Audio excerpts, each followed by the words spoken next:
ಆತ್ಮೀಯ ಕೇರ್ ನಗರ ಸೊಸೈಟಿಯ ಎಲ್ಲ ಸಾರಿಗೆ ನೌಕರ ಬಂಧುಗಳೇ, ನಾಳೆ 14/2/2025 ಸಹಕಾರ ಸಂಘದ ಚುನಾವಣೆ ನಡೀತಾ ಇದೆ. ಈ ಚುನಾವಣೆಯಲ್ಲಿ ಈಗಿರ್ತಕ್ಕಂಥ ಆಡಳಿತ ಮಂಡಳಿ ಏನೇನು ಲೋಪದೋಷಗಳ ಮಾಡಿದೆ, ಏನೇನು ಭ್ರಷ್ಟಾಚಾರ ಮಾಡಿದೆ ಅಂತಕ್ಕಂಥದ್ದನ್ನು ನಾನೇನು ಬಿಡಿಬಿಡಿಯಾಗಿ ಹೇಳೋ ಅವಶ್ಯಕತೆ ಇಲ್ಲ. ನಿಮ್ಗೆ ಆಗಲೇ ಸಾಮಾಜಿಕ ಜಾಲತಾಣದಲ್ಲಿ ಎಲ್ಲ ವಿಷಯವನ್ನು ಕೂಡ ನೋಡಿದಿರಿ, ಮತ್ತು ನೀವೇ ತೀರ್ಮಾನವನ್ನು ಮಾಡಿದಿರಿ.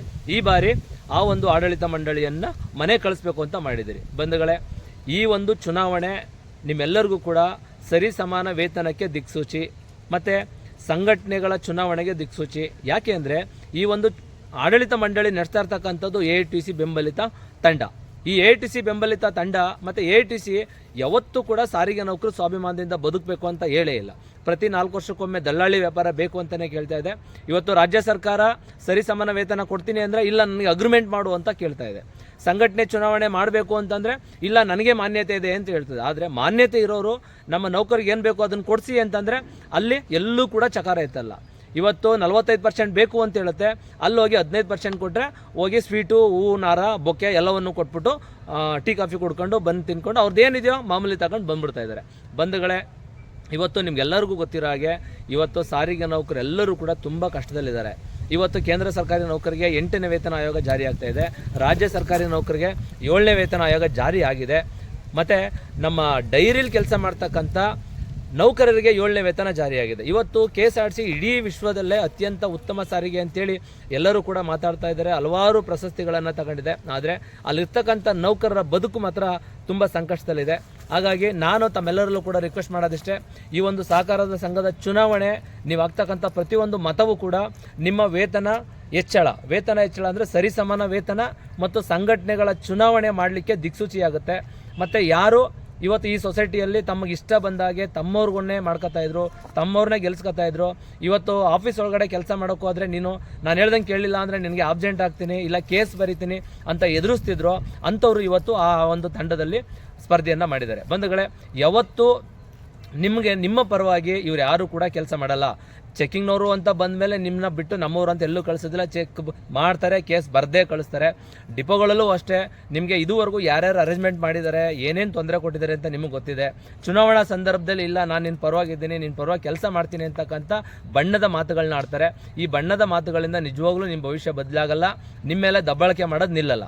ಹಾಗಾಗಿ ನಾನು ರಿಕ್ವೆಸ್ಟ್ ಮಾಡೋದಿಷ್ಟೇ, ಪ್ರತಿಯೊಬ್ಬ ನೌಕರನು ಸರಿಸಮಾನ ಬದುಕಬೇಕು ಅಂತಂದರೆ ಮತ್ತು ನಿಮ್ಮ ಹಕ್ಕುಗಳನ್ನು ನೀವು ಚಲಾಯಿಸಬೇಕು ಅಂತಂದರೆ ನಿಮಗಾಗಿ ಸಾರಿಗೆ ನೌಕರ ಕೂಟ ನೀವೇನು ಪ್ರಾರಂಭ ಮಾಡ್ಕೊಂಡಿದ್ರು ಆ ಸಾರಿಗೆ ನೌಕರ ಕೂಟದ ಅಡಿನಲ್ಲಿ ನಿಮ್ಮ ಕನಸೇನಿದೆ ಸರಿಸಮಾನ ವೇತನ ಸಂಘಟನೆಗಳ ಚುನಾವಣೆ ನಡಿಬೇಕು ಅಂತಂದರೆ ಸಾರಿಗೆ ನೌಕರ ಕೂಟ ಈ ಒಂದು ಕೇರ್ ನಗರ ಸೊಸೈಟಿಯಲ್ಲಿ ವಿಜಯವನ್ನು ಸಾಧಿಸಬೇಕು. ಹಾಗಾಗಿ ಈಗ ಯಾರ್ಯಾರಿಗೆ ಎಲಿಜಿಬಲ್ ವೋಟ್ ಇದೆಯೋ ಅವರು ಮತ್ತು ಯಾರಿಗೆ ಈಗ ನ್ಯಾಯಾಲಯದಿಂದ ನಾವು ಒಂದು ವೋಟನ್ನು ತಂದಿದ್ದೀವಿ, ಸಾರಿಗೆ ನೌಕರ ಕೂಟದಿಂದ ಹಣವನ್ನು ಪಾವತಿ ಮಾಡಿ ಒಂದಷ್ಟು ಸರ್ವ ಸದಸ್ಯರ ಸಭೆಗೆ ಬಂದಿಲ್ಲ ಅಂತೇಳಿ ಯಾರ್ಯಾರಿಗೆ ಓಟಿಂದ ಕಿತ್ತಾಕಿದ್ರು ಅವರೆಲ್ಲರಿಗೂ ಕೂಡ ಮತದಾನದ ಹಕ್ಕನ್ನು ತಂದಿದ್ವಿ.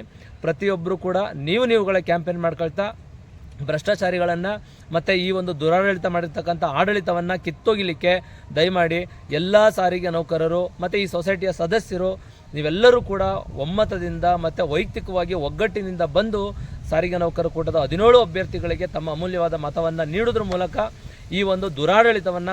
ಬಂಧುಗಳೇ, ನಾಳೆ ಅಂದರೆ 14/2/2025 ಸಹಕಾರ ಸಂಘದ ನಿರ್ದೇಶಕರ ಚುನಾವಣೆ ನಡೀತಾ ಇದೆ. ಈ ಚುನಾವಣೆಯಲ್ಲಿ ಪ್ರತಿಯೊಬ್ಬ ಸದಸ್ಯರು ತಮ್ಮ ಬೆವರಿನ ಹಣವನ್ನು ಅಲ್ಲಿ ಕ್ರೋಢೀಕರಣ ಮಾಡಿದ್ದಾರೆ. ಮತ್ತು ಅವರ ಕಷ್ಟ ಸುಖಕ್ಕೆ ಬೇಕು ಅಂದಾಗ ಅಲ್ಲಿ ಸಾಲ ತಗೊಳ್ತಕ್ಕಂಥ ಕೆಲಸ ಮಾಡೋದು. ಮತ್ತು ಯಾರು ಇವರ ಹಣವನ್ನು ಸೇಫಾಗಿಡ್ತಾರೆ, ಯಾರು ಇವರ ಹಣವನ್ನು ಸದುಪಯೋಗ ಮಾಡ್ಕೊಳ್ತಾರೆ, ಯಾರು ಇವರ ಹಣವನ್ನು ಕೂಡಿಟ್ಟ ಹಣವನ್ನು ಅವಶ್ಯಕತೆ ಇರ್ತಕ್ಕಂಥ ನೌಕರರಿಗೆ ಸಾಲದ ರೂಪದಲ್ಲಿ ಕೊಡ್ತಾ ಇದ್ದಾರೆ. ಯಾವುದೇ ಅವ್ಯವಹಾರ ಇಲ್ಲದೇ ಇದ್ದರೂ ಕೂಡ ನೌಕರ ಪರವಾಗಿ ಯಾರು ಕೆಲಸ ಮಾಡ್ತಾರೆ ಮತ್ತು ಯಾರು ಮಾಡಲ್ಲ, ಅದೆಲ್ಲವೂ ಕೂಡ ಅವರ ಆಡಳಿತ ಅವಧಿನಲ್ಲಿ 5 ವರ್ಷದಲ್ಲಿ ಗೊತ್ತಾಗುತ್ತೆ. 5 ವರ್ಷದ ನಂತರ ನಮ್ಮೆಲ್ಲ ಸದಸ್ಯರು ಏನು ಮಾಡ್ತಾರೆ, ಅವರು ಕಟ್ಟಿರ್ತಕ್ಕಂಥ ಹಣವನ್ನು ಸೇಫ್ ಮಾಡಲಿಕ್ಕೆ ಇವರು ಎಲಿಜಿಬಲ್ ಇದ್ದಾರೆ ಅಂತಂದರೆ ಮತ್ತೆ ಮರು ಚುನಾವಣೆಯಲ್ಲಿ ಅವ್ರನ್ನ ಆಯ್ಕೆ ಮಾಡ್ತಾರೆ. ಅವರು ಏನಾದರೂ ಅವರಿಗೆ ನಂಬಿಕೆಗೆ ಅರ್ಹರಲ್ಲ, ಕೆಲಸ ಮಾಡ್ತಾ ಇಲ್ಲ ಅಂದರೆ ಆ ಒಂದು ಚುನಾವಣೆಯಲ್ಲಿ ನಿರ್ದೇಶಕರನ್ನು ಬದಲಾವಣೆ ಮಾಡೋ ಕೆಲಸವನ್ನು ಸದಸ್ಯರು ಮಾಡ್ತಾರೆ. ಆದರೆ ಈ ಒಂದು ಕೇರ್ ನಗರ ಸೊಸೈಟಿಯ ದೌರ್ಬಲ್ಯ ಏನಪ್ಪ ಅಂದರೆ ಸುಮಾರು 20-25 ವರ್ಷಗಳಿಂದ ನಿರಂತರವಾಗಿ ಅವರು ಗೆಲ್ತಾ ಬಂದಿದ್ದಾರೆ.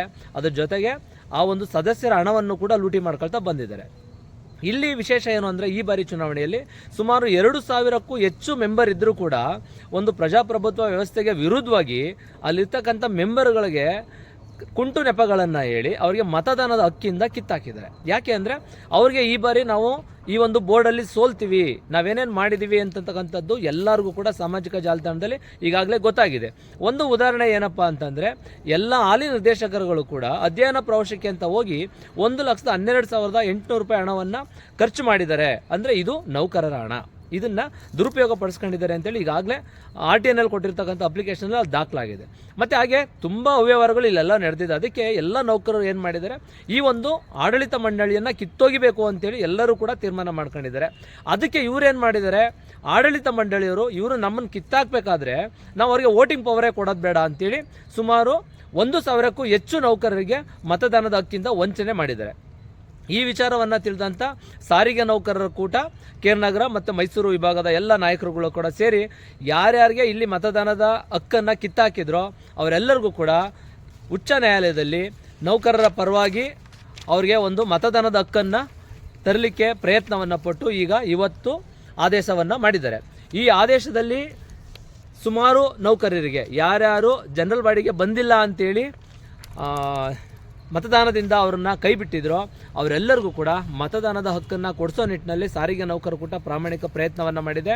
ಮತ್ತು ನಿಮಗೆ ಪ್ರತಿಯೊಬ್ಬರಿಗೂ ಮತದಾನ ಕೊಡಲಿಕ್ಕೆ ಇಂತಿಷ್ಟು ಹಣ ಅಂತೇಳಿ ನ್ಯಾಯಾಲಯಕ್ಕೆ ಕಟ್ಟಬೇಕಾಗುತ್ತೆ. ಆ ಹಣವನ್ನು ಕೂಡ ಸಾರಿಗೆ ನೌಕರ ಕೂಟದ ತಂಡದಿಂದ ಭರಿಸಲಾಗಿದೆ. ಈಗಾಗಲೇ ನನ್ನ ಕೈಗೆ ಈ ಒಂದು ಆದೇಶದ ಕಾಪಿ ಸಿಕ್ಕಿದೆ. ಈ ಆದೇಶದ ಪ್ರಕಾರ ಯಾರ್ಯಾರು ಜನರಲ್ ಬಾಡಿಗೆ ಬಂದಿರಲಿಲ್ಲ ಅಂತೇಳಿ ಮತದಾನದ ಹಕ್ಕಿಂದ ಕಿತ್ತಾಕಿದ್ರೋ ಅವರೆಲ್ಲರಿಗೂ ಕೂಡ ಮತದಾನದ ಹಕ್ಕು ಬಂದಿದೆ. ಈ ವಿಚಾರವನ್ನು ಸಂಬಂಧಪಟ್ಟ